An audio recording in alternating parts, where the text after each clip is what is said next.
Olá, graça e paz, tudo bem? Seja muito bem-vindo. Esse é o Instituto Bíblico Ruach. Eu sou o pastor Paulo Damasceno e nesse vídeo eu vou responder a pergunta do Diego Santana. Ele é lá de Birigui, São Paulo. Ele mandou uma pergunta que eu vou colocar para você ouvir. Graça e paz. Pastor, minha pergunta é a seguinte.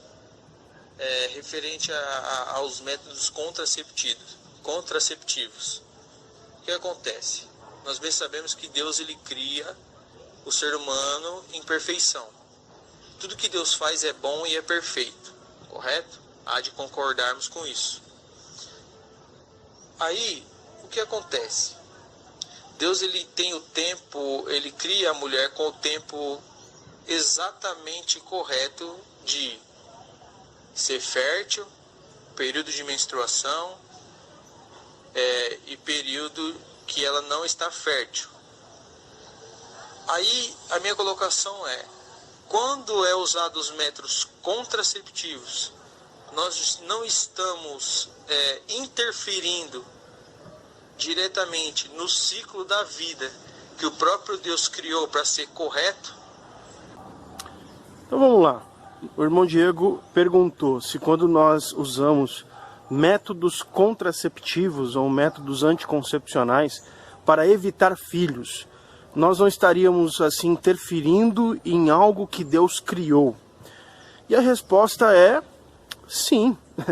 Quando nós utilizamos métodos anticoncepcionais, nós estamos interferindo em um processo natural, né, que Deus criou de concepção, né, como ele mesmo colocou aqui.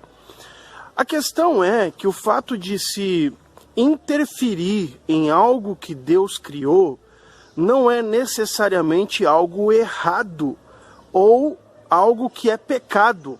Vou dar um exemplo para você entender. Todos nós nascemos com um processo natural de crescimento dos cabelos. Os nossos cabelos crescem naturalmente, inclusive o meu está até grande, eu preciso cortar. A pergunta é, por que nós cortamos o cabelo?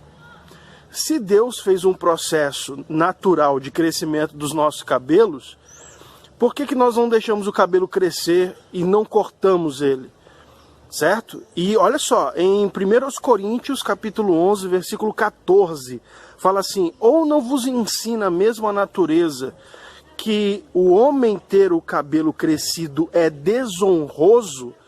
Ué, se Deus fez o cabelo do homem crescendo de uma forma natural e tudo que Deus faz é perfeito, e a mesma Bíblia fala que se o homem deixar o cabelo comprido ou crescido é algo de desonra para o homem. Isso significa, eu poderia dar aqui muitos exemplos, das unhas, por exemplo, né? Cortar as unhas, mas a unha não cresce naturalmente, Deus não fez um processo de crescimento natural das unhas, porque cortamos as unhas.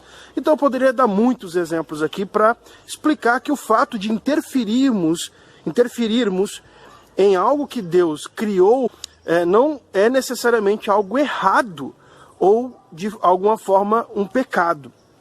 Olha só, se um casal eles têm condições de terem um filho todos os anos, ou seja, a mulher engravida, chega no período do resguardo, ela engravida novamente, aí ela tem a gestação, e aí ela dá à luz, e aí no período do resguardo engravida novamente.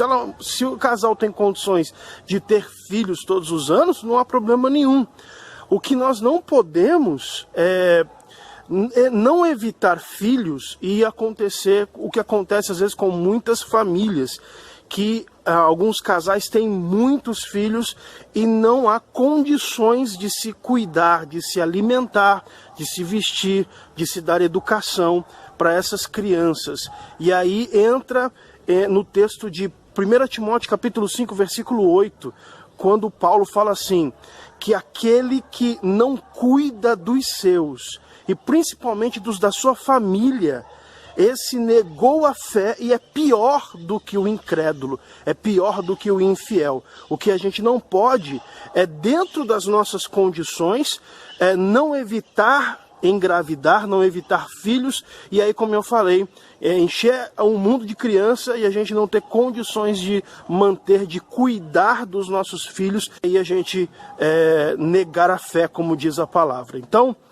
só resumindo esse vídeo aqui, porque já ficou muito extenso, não é pecado e nem é errado evitar filhos. Nós precisamos entender as nossas condições, a nossa realidade e assim decidir quantos filhos nós podemos ter de forma a criá-los e educá-los com dignidade. Espero ter respondido a sua pergunta, irmão Diego. Se você também tem alguma pergunta, manda aqui, ó, no nosso WhatsApp. Eu vou ter o prazer de responder a sua pergunta aqui em vídeo. Espero você aqui amanhã para o próximo vídeo. Um forte abraço, graça e paz.